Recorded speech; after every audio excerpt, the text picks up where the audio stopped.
All right. Step 4 of Robert A. Johnson's book, Inner Work, entitled Rituals. By the time you reach this 4th step, you have made an interpretation. You have done your best to understand the dream with your mind. Now it is time to do something physical. This step is very important because it helps you to integrate your dream experience into your conscious waking life. For some people, this is a difficult stage of the dream work. When I ask, "What are you going to do about your dream?" they draw a blank. Yet with a little practice, you learn to use your imagination and invent ingenious rituals that will give your dream immediacy and physical concreteness. You will be surprised at how much power this 4th step has to intensify your understanding of the dream and even to change your habits and attitudes. Acting consciously to honor dreams. This step requires a physical act that will affirm the message of your dream. It could be a practical act.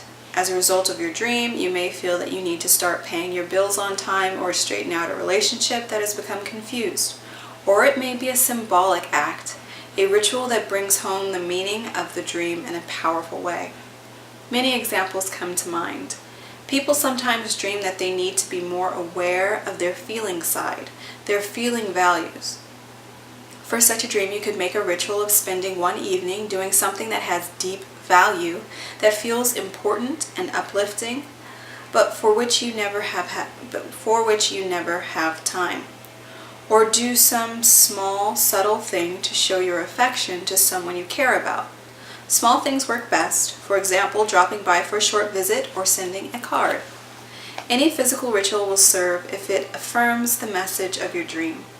If your dream tells you that you spend too much time on work, that you need more physical relaxation, you could make a ritual of taking yourself to the beach or some rural place, going for a long walk, focusing your eyes on the colors of earth and sky, reconnecting to the physical world. Even small acts like these have the power to make your dream concrete and to begin its integration into your conscious life. One of the best rituals that I remember was done by a young college student who was analyzing with me. He dreamed that he was out in a shopping center on a Saturday night. He went from place to place and everything went badly for him. He found junk food that made him sick, superficial acquaintanceships, things to buy that left him unsatisfied. He worked hard on the first 3 steps of his dream work. His interpretation was that the dream referred to his Saturday night syndrome. This consisted of going out with the guys, drinking a lot, eating unhealthy food, getting into adventures and acquaintanceships that felt very empty afterwards. He decided, in light of his dream, that this kind of socializing or reaction was not healthy for him. It represented a set of values and a way of life that didn't belong to him. I asked him, "What did you do about your dream? What was your 4th step?" He decided that the essence of the dream was captured in the phrase junk food. In his dream, he experienced the junk food of human relationship and collectivity. Like junk food, it gave him no nourishment in his inner life, his feeling life, or even in human relatedness. So he created this ritual for his dream. He went to a hamburger stand and bought the biggest deluxe cheeseburger and an order of French fries. He got a shovel and took the junk food to his backyard. He dug a hole and buried the cheeseburger and fries with high, solemn ceremony.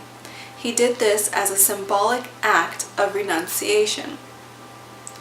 He ritually affirmed his intention to give up the superficial and destructive involvements that the dream had called to his attention. This dream and this ritual had a profound effect on him. They initiated a great evolution in his consciousness, strength, and maturity. The ritual cured him of seeking nourishment where it could not be found, of giving his life over to people and activities that could not feed him on any deep level. This is an instructive example of what our society does to our young people in general. We have lost the traditional forms of collectivity, the family, the clan, the school, the church, that would nourish them psychologically and spiritually. Most of the social forms and activities available to them do not contribute to their physical health or to their inner well-being. This general situation is well symbolized by the dream image of the young people milling around a shopping center, aimlessly searching for something to do, some place to go, a meaning or a connectedness that can't be found there. There is nothing inherently wrong with shopping centers. It is a shopping center mentality shown in this young man's dream that is the crux of the problem. I think that's that's a good point. I know when I was young, we used to just, well, it's probably still going on today, hang out at the movies, hang out at the mall, and we talk about this a lot, that, you know, it's just, I can't even imagine doing that today. I go to a mall and I just want to leave as soon as I get there. It's just so, it's like you're watching a zombie apocalypse. There's so many more fulfilling and enriching things to do with our time. And even when I did a fast, intermittent fasting, where we would eat only dinner, a big dinner, we would fast from morning until evening, and just how much free time it created for us, and we were just so hungry. But as well as Steve Waddles would call it, it was appetite, not hunger, because it's just cravings, because we habitually do things on a routine thinking that it's a real thing that we need to do, but just how much of your day revolves around eating in itself, and you just take that one thing out and you free up so much time. You also free up so much money, because so much money is going out, $10 a pop if you're eating fast food or what have you, for each person, and just going and doing it just ritualistically all day. And you just, when you do an intermittent fast, wow, you've got so much time instantly. Even if you just do it over a weekend, just trying to figure out what you can do with your time, it's amazing. So much time wasting in this shopping center mentality that he's talking about here. People are usually surprised to learn that the most powerful rituals are the small ones, the subtle ones. It is not necessary to do big things or expensive things. In fact, it is counterproductive to put out huge amounts of time or energy on your dream ritual. Don't set out to clean the entire house or try to whip your entire business into shape in one day because you had a dream that told you you better get organized. It is best that you not try to involve all your friends. You don't need to organize a jogging club and elect officers just because your dream told you to get more exercise. Keep your physical rituals small and subtle, and they will be more powerful. The ritual is a physical representation of the inner attitude change that the dream called for, and it is this level of change that is requested by the dream. It is also not a good idea to try to make a ritual out of talking about your dream or trying to explain yourself to people. Talking tends to put the whole experience back on an abstract level. It gets contaminated with your desire to present yourself in the best light. Instead of a vivid private experience, you wind up with an amorphous collective chat. The best rituals are physical, solitary, and silent. These are the ones that register most deeply with the unconscious.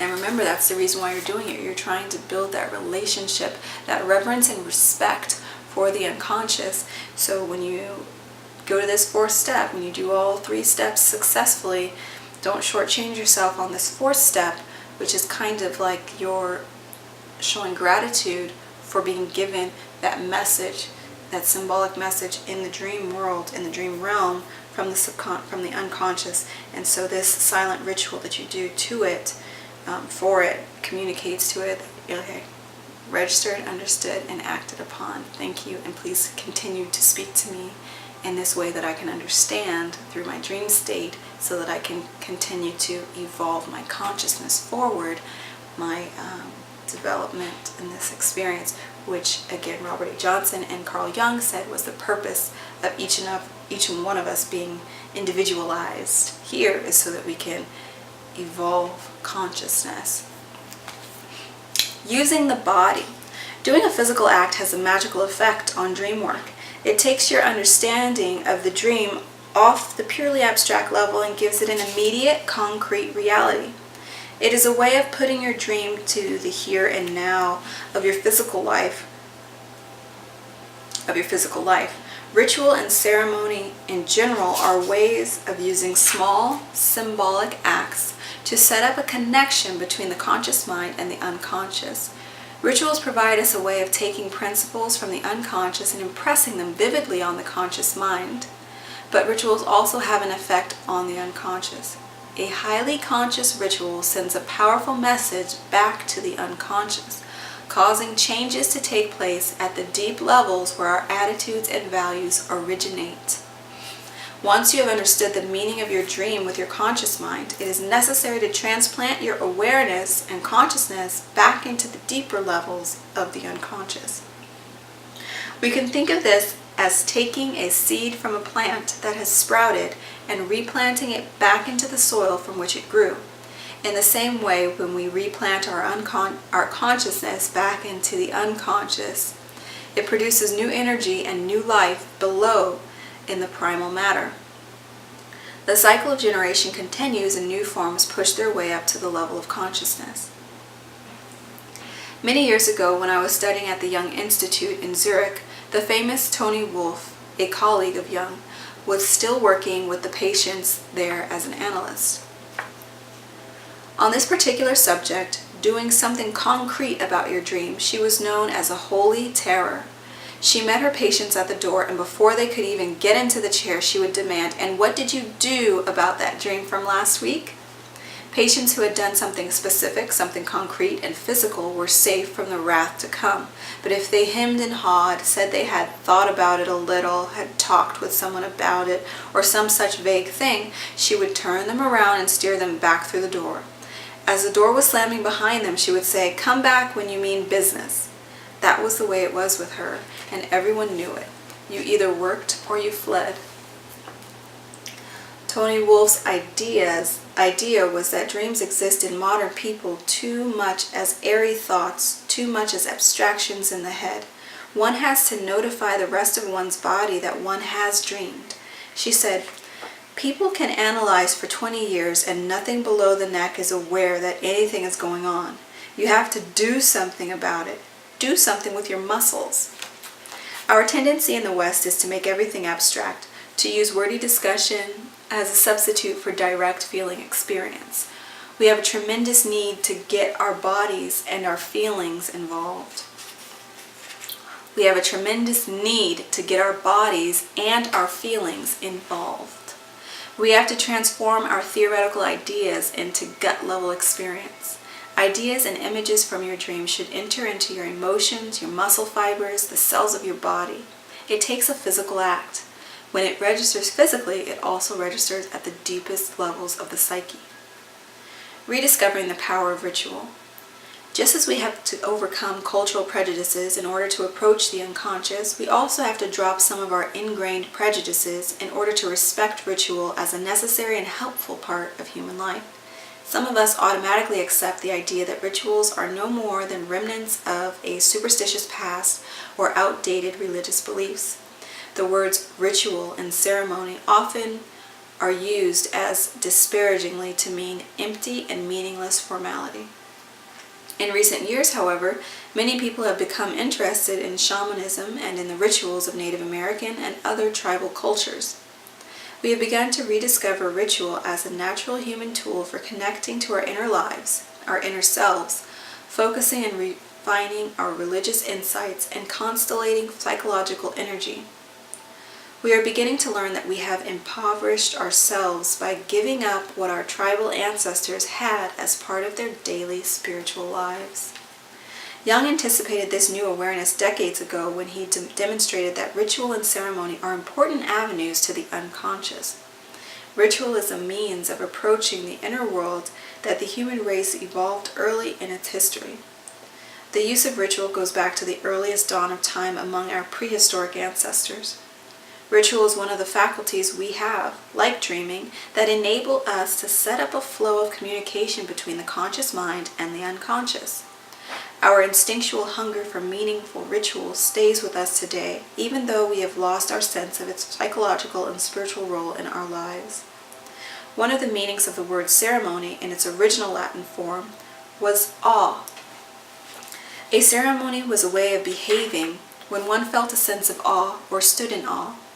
All the set formality around religious ceremony is an indication of the reverence and awe that people felt at one time regarding the object of the ceremony. It is natural for human beings to show reverence through formality, to use highly ritualized symbolic acts as a way to carefully approach the inner world. How does this apply to dreams? When you have begun to experience your dreams, you sense that there is an enormous power and intelligence behind them. You feel that your dreams are revealing layers of your soul that you never knew, touching on themes that are so important that your whole sense of life and its meaning begins to be rearranged. It is then that we need to know about ritual and its role in human life. Our religious lives are reawakened. We find ourselves facing the divine world, and we need ritual just as desperately as did the ancients before us. We need to make rituals in order to touch those dream energies and evolve them, while at the same time maintaining our equilibrium in daily life. We need to express our awe and elation and gratitude, and sometimes our terror. For all this, ritual is the channel that our instincts provide for us. In this, we are not different from our primordial ancestors. All my experience as a psychologist leads me to the conclusion that a sense of reverence is necessary for psychological health. If a person has no sense of reverence, no feeling that there is anyone or anything that inspires awe, it generally indicates an ego inflation that cuts the conscious personality off completely from the nourishing springs of the unconscious. That's important. It is ironic then that so much of our modern culture is aimed at eradicating all reverence, all respect for the high truths and qualities that inspire a feeling of awe and worship in the human soul. That sentence is directly calling out modern society. And this was written when, and then now today, 2017, we have a culture where it's almost completely inverted. It hasn't quite got there completely because there's so many people that are returning to spiritual practices and meditation and yoga and new age and new thought and things like that. But there is still a lot of negativity out there, and the media specifically is pushing away, directly aimed at eradicating all reverence, like this says, when in fact reverence is necessary for psychological health, and also in order to have a feeling that you are connected to your unconscious, which is the seat of the soul, which is your power source, your ability to create and manifest and build a better life experience that's stifled by your being disconnected from a feeling of reverence or respect for anything that basically inspires awe in you. It's interesting. Ritual in its true form is one of the most meaningful channels for our awe and sense of worship. This is why ritual came spontaneously into being among humans in all parts of the earth. This is why modern people who are deprived of meaningful ritual feel a chronic sense of emptiness. They are denied contact with the great archetypes that nourish our soul life. If you look at a ritual from a psychological standpoint, we may say that correct ritual is symbolic behavior consciously performed. Different persons will have different language to express what is symbolized by the ritual acts, but the highest form of ritual has this characteristic. Those who participate sense that they are doing an act that has symbolic meaning, and they consciously seek to transform that act into an active, dynamic symbol. Their every movement becomes a symbol in motion that carries the power of the inner world into visible and physical form. Whether we are aware of it or not, much of our behavior is symbolic. But what transforms physical acts into high ritual is the expression of symbolism within a conscious act. At its best, ritual is a series of physical acts that expresses in condensed form one's relationship to the inner world of the unconscious. So rituals, I don't know how many people today, ritual has a stigma for me. Ritual is associated a lot with some of the dark works that some people are doing on this planet right now. I've looked into it. But as I learn more about my own power, my inner world, and my own strength, if I get in harmony and learn how to do the inner work, you become, in the very same way, a force to be reckoned with. In fact, that you are reconnecting yourself to your power source and your magic, your ability to create and manifest just as powerfully as all those forces that have been coming down against you to eradicate your sense of reverence and sense of spirit. Now, again, those people that are practicing in rituals that are unsavory and kind of scary, they are using this symbolic practice and believing and putting all of their energy and whatnot into doing this very same stuff, but for dark.